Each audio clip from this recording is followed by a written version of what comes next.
right now on News Channel 8 Today.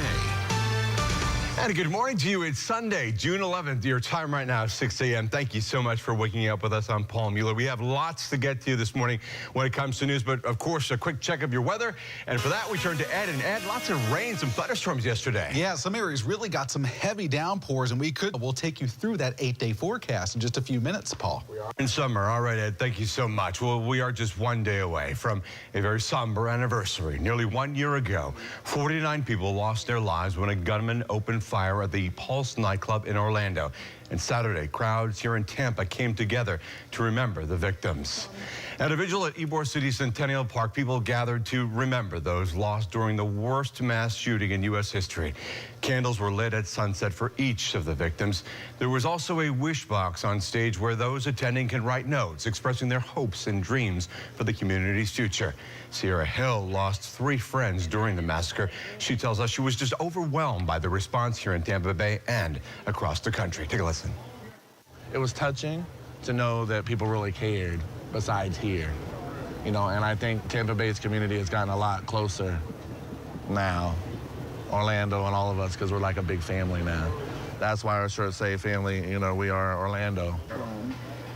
We also spoke with current reigning Miss Pulse, who was at the event. Michael Mange told us he feels the support but realizes the shooting was merely a wake-up call. It's kind of going to show that hate is still completely alive, and it's going to be a slow battle to get rid of it. And the city of Tampa also remembering the victims, creating a video showing the city stands by Orlando. Take a look.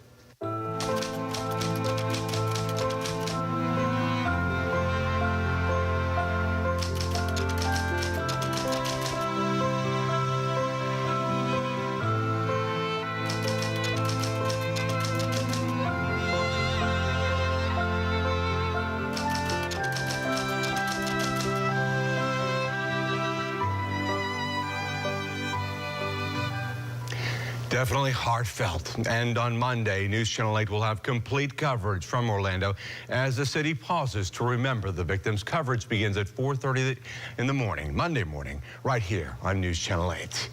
Well, other news right now this morning, it's car versus home in St. Petersburg. Here it is, and an extremely close call for a pastor, his wife, and 6 kids in the house, woken up early Saturday morning after the car slammed into their home. Thankfully, no one seriously hurt. This morning, News Channel 8's Chip Osowski picks up the story from there. Police tell us it was 8 o'clock Saturday morning in St. Petersburg. I'm Chip Osowski, News Channel 8. This morning, the driver at the center of a tractor-trailer crash that shut down I-75 in Pasco County for hours remains in critical condition, and who can forget the scene right here? Now, this morning, troopers identifying him as 69-year-old Eddie Quintana Perez of Cape Coral. Now, troopers tell us Quintana Perez was going northbound. Look at the video. Look at that. When he overcorrected and hit a guardrail, the trailer caught on fire. Quintana Perez was rushed to Tampa General. We're getting reports this morning that he suffered burns on over 40% of his body. And a car falls into a sinkhole in Ocala as fire crews then jump in to rescue. Pictures and video from the department's Facebook page, look at that, show a car tip right into a sinkhole precariously there on the edge in front of a Checkers restaurant. Turns out that plaza was checked out earlier Saturday after a gas line ruptured there. The good news here, no one was injured. Search crews will be back in Citrus County this morning searching for missing 72-year-old Carol McHugh. Take a look. McHugh missing for 3 days, and deputies tell us she suffers from memory issues. Saturday, crews expanded their search, covering land, water, and air, but came up empty. Deputies say their #1 goal is to bring her home safely.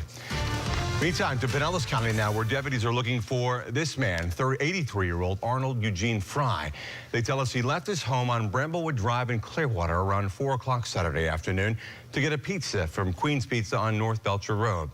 Arnold was driving a light green Buick Rendezvous with Florida tag Z5WZI.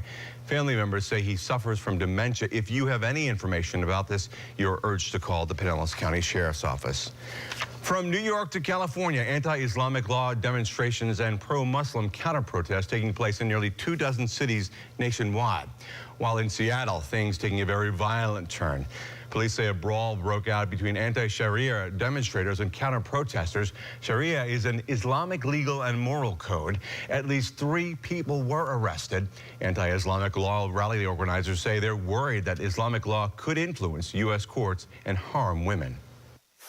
Is ACT anti-Muslim?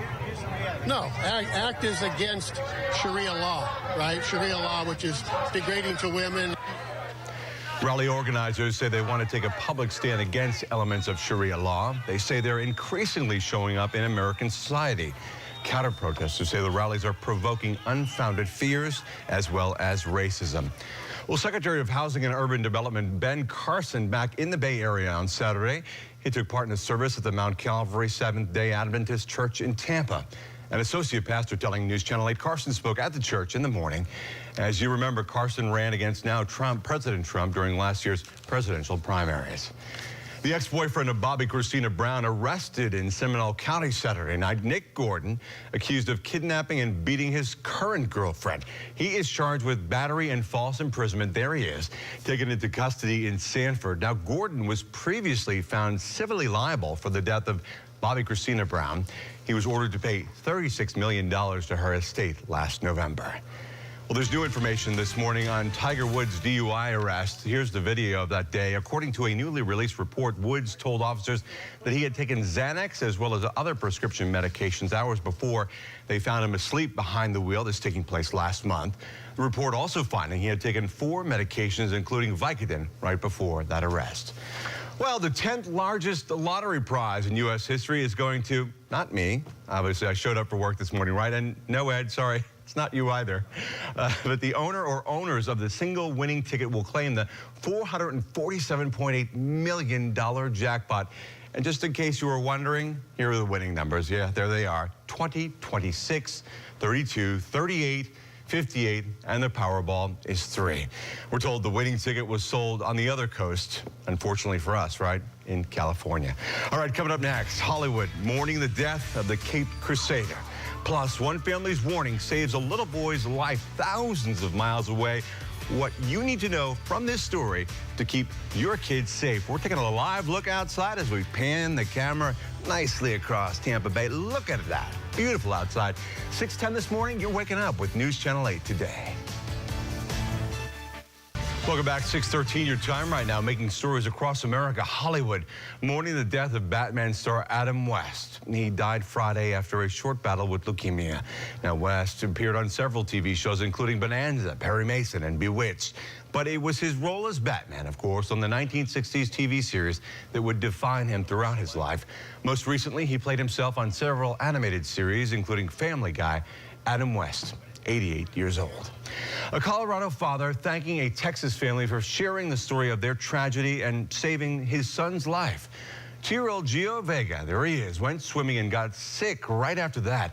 Gio's mom then Googled his symptoms, and that's when they saw the story of 4-year-old Frankie Delgado, who recently passed away from a rare phenomenon called dry drowning. Because of that info, Gio was rushed to the ER just in the nick of time. And the doctor said basically it is in fact fluid in his lungs. He has a significant amount of fluid in his lungs, and it was a secondary drowning. Wow, who has heard of that before? Dry drowning in children, extremely rare. So here's the question, how do you spot it, right? Well, doctors say look out for difficulty or noisy breathing, change in the color of lips or fingers, and a change in the child's awareness and responsiveness. Happening tomorrow, will he or won't he? That is the question Bill Cosby faces as he decides if he will testify in his sex assault trial. His lawyers have hinted Cosby would not take the stand, but his spokesman insists that is still an option. Jurors have already heard statements by Cosby that he used drugs to have sex with women in the prosecutor's case. All right, dozens gathering at the river to make it more beautiful.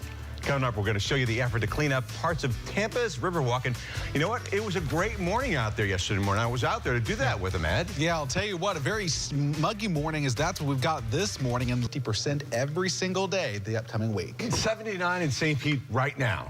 It's warm out there. but it feels like 74. Yeah, so if you're going on your jog, yeah, you're going to notice that extra humidity. It feels rather juicy out there this morning. Juicy. I've never heard you describe the weather like that before. I'm going to be throwing out adjectives all morning for you, Paul. I'll be looking for it. Thank you. All right, the Rays tried to double their pleasure and their fun. Coming up in sports, they played their first doubleheader since 2004. Annie Sabo on deck with all your highlights. That's next. And that'll do it for this Sunday edition of Sports. I'm Annie Sabo. All right, still ahead this Sunday morning, a Bay Area mother's heartbreak as she remembers her daughter killed in the Pulse nightclub massacre. I miss her, I loved her. I will miss her every day, every moment. Heartbreaking. Coming up, her mission to honor her daughter and the 48 other victims by calling on churches nationwide. That story and a whole lot more in our next half hour. As for us, we'll be right back. Right now on News Channel 8 Today. And a good morning to you. It is Sunday, June 11th. Your time right now, 6:30 a.m. I'm Paul Mueller.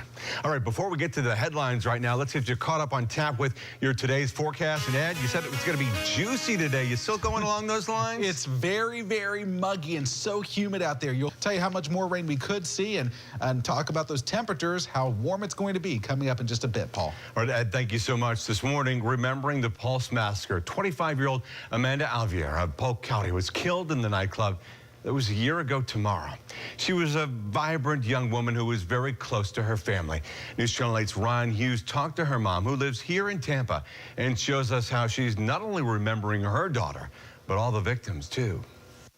At the LVR home in Tampa, Ryan Hughes, News Channel 8. So sad. All right, this isn't the first loss for the Alviers. Their 12-year-old son died back in 2001 from cancer. If you know a church that would like to take part in the bell tolling on Monday, we have posted a link for more information. Just head on over to our website, WFLA.com. And again, Monday marks 1 year since the Pulse massacre. Governor Scott declared June 12th Pulse Remembrance Day, directing flags to fly at half-staff. News Channel 8, of course, will have complete coverage from Orlando as the city pauses to remember the Pulse victims. It all begins at 4:30 Monday morning, again, right here on News Channel 8. We turn to politics this morning. The White House trying to regroup after Thursday's testimony from James Comey. The former FBI head accusing the president of pressuring him to drop former National Security Advisor Michael Flynn from the Russia investigation. And now, as NBC's Chris Pallone reports, President Trump wants to get his agenda back to the forefront. President Donald Trump spending the weekend at his New Jersey golf club. Chris Pallone, NBC News, New York. Meantime, Attorney General Jeff Sessions will have his turn in the hot seat Tuesday as he continues to testify in the ongoing Russia investigation. Now, his decision to testify comes after fired FBI director told senators that Sessions had another undisclosed meeting with Russia's ambassador. Sessions has recused himself from the investigation because of other contacts with the ambassador. And Nate, on your side, consumer alert this morning. Tyson Foods recalling around 2.5 million pounds of ready-to-eat breaded chicken products. According to the U.S. Department of Agriculture's Food Safety and Inspection Service, the products could contain milk. Of course, that is a known allergen that is not shown on the product label. The recalled products were produced and packaged on dates from August 17th of 2016 through January 14th of 2017. We have posted a list of the products affected on our website, WFLA.com. All right, there's something you might want to know as you wake up this morning. That's right. Waking up to what do we got so far? Juicy, we got muggy. You're kind of obsessed with the way I described that, aren't you? Yeah, I am. I'm trying to just count the ways, count the words. Well, I mean, it is certainly steamy out there, and we got more rain coming our way. Steamy, I forgot that. I want to show you some amazing sunset pictures. After the storms yesterday, the skies were absolutely amazing. We got that picture from Justin Hall at Land O'Lakes, a nice shot of the Skyway Bridge there from Brian in Sarasota, and I just got this morning from Danny Schiffer. Look at that. Out at Kingsway Road there. Beautiful, nice sunrise underway. Send us your photos to Facebook or Twitter at Storm Team 8. Your full forecast coming up.